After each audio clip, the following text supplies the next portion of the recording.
Hello everyone, my name is Quintina and I am your dedicated partner for raising your child with autism. Hey, so today we're going to be talking about building communication and what strategies you can take with your child who has autism.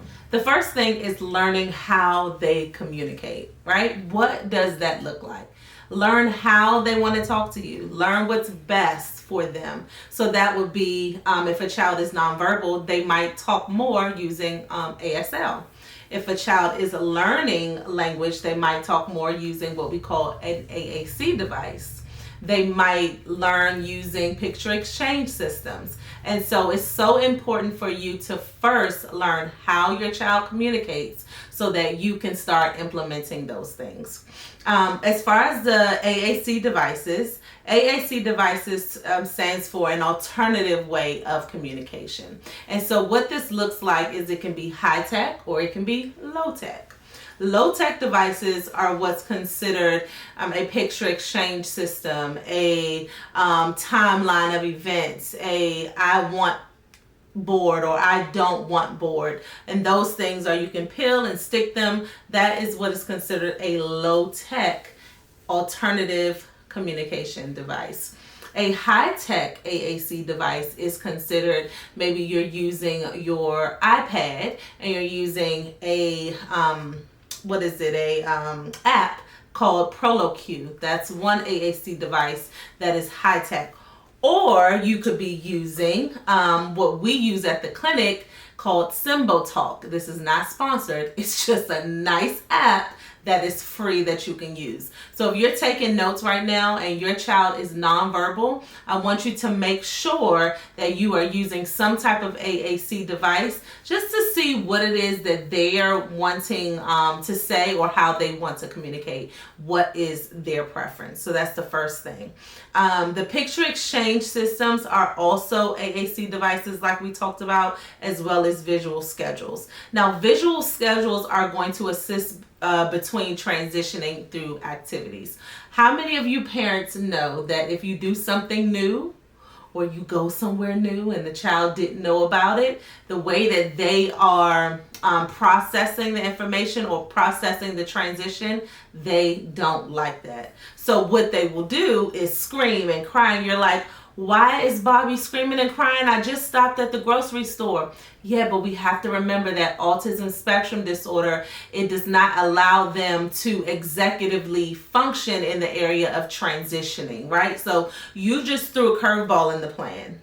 And you were dead wrong for doing that. So, no, really. But transitioning schedules are really help with the child. So if you're going to the grocery store, right? You're picking Bobby up from school, and you're telling them, okay, this is your transitional schedule. Mommy's going to go to, or Daddy, we're going to go to the grocery store. Then we're going to go to the gas station, and then we're going to go home.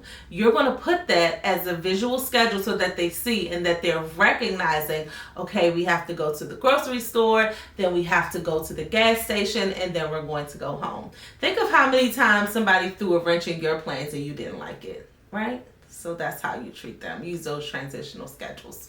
The next thing is the picture exchange. And with that, this is going to help them transition between activities, but also requesting what they want. So when you're using that visual schedule, you might say, okay, Bobby, which do you want to go to the gas station first, or do you want to go to the grocery store first? And so they might pick grocery store. And so that's that communicative intent to show them you have a choice, and we're going to use this transition or this AAC device or visual schedule to assist you with transitioning. Always works, believe me.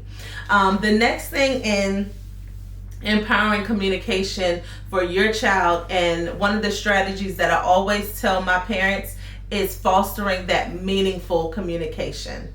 And so what does that look like? Changing your environment. So labeling things, talking intently to your child, Just because they're not talking, please remember that does not mean that they are not listening. And usually when children are, when they've been diagnosed with autism spectrum disorder, their receptive language is always higher than their expressive language. So could you imagine like the sponge like soaking everything up? This is what their brain is doing. So meaningful communication as far as labeling, talking, pointing, those things are going to be very critical because you are talking to your child and you're building both their receptive language and their expressive language. And this would include extending their sentences. If your child is in speech and language right now, you might be very familiar with something called an MLU.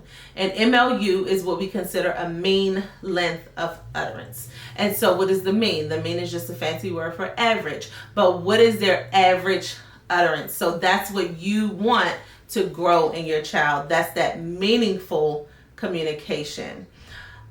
Getting your family support. So making sure that you are educating your close friends, your family, about how to care for your child, because they are special in a way that they do not do the same things that other kids do. However, they do it in a more special way, or they just might need a little bit more help with pulling through. So making sure you're explaining to your family what the diagnosis is, what types of things they can help to do in communication, that will really help. Making sure they understand that, if Bobby's crying, then of course something is wrong and that he might want something. He's trying to communicate with you. So it's not always behavior. It's more so getting your family to understand exactly how to effectively communicate with your child. As far as empowering communication, the next thing would be, let's go back to getting your family support. In that support, I also want to make sure that you guys know to share the goals and the outcomes. So make sure that they can support the child in their IFSP or their IEP. And then the next thing as far as family is make sure you're reducing that social isolation. You don't know how many times we see families who keep their children home or don't take them to small groups, or they don't even really want a speech and language group for their child. They want their child to be isolated. But remember, autism spectrum disorder is also considered a pragmatic disorder. What does this mean? That means that social skills are hindered. So this means that instead of asking Lucy for the toy, Johnny is going to snatch it because he doesn't know, hey, this communication is I ask and then you give it to me. So we're making sure that we're not isolating our child, because we want to make sure that they are in a world that really has to cater to them. And it's fine. People can make changes for your child, and it is okay. Put them in social environments. And it's so crazy because I've actually seen kids very comfortable around kids who have disabilities, especially if they are aware or if they are educated on what's going on. A prime example would be my son. I've been doing speech and language for over 15 years now. And he is first I started off as an ABA therapist, but he is so used to children who have special needs, whether this is intellectual disability, whether it's Down syndrome, and that's all because he has been around it. He has experience with it. So it's super important that you are making sure you are not isolating your child from other people, because they need to learn about what it is what it is your child needs and the things that they can alter to make sure that your child is okay. All right. So the next one is probably my favorite, is celebrating every milestone.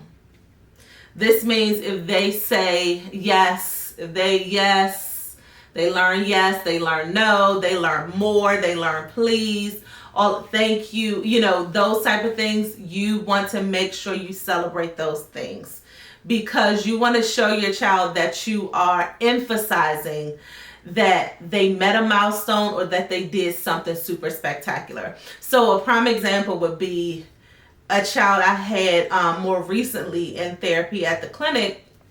Every time we did something, they knew that that praise was coming. And so she would like put something on and kind of like wait. And then we would go, yeah! And she would take it off. Then she would put it on. We would go, yeah! And she would take it off. That is receptively, first of all, intellectually smart, okay? And second, she knows that, okay, if I do this, then I'm going to get the praise for it. So that is communication. That's showing them if you say what you want, if you say more, baby, I don't know what you're saying, you're crying, but if you do this, then that'll help me, mommy, understand. Or if you do, please, that'll help mommy understand. Or even if you're pointing. So making sure that you are celebrating every milestone.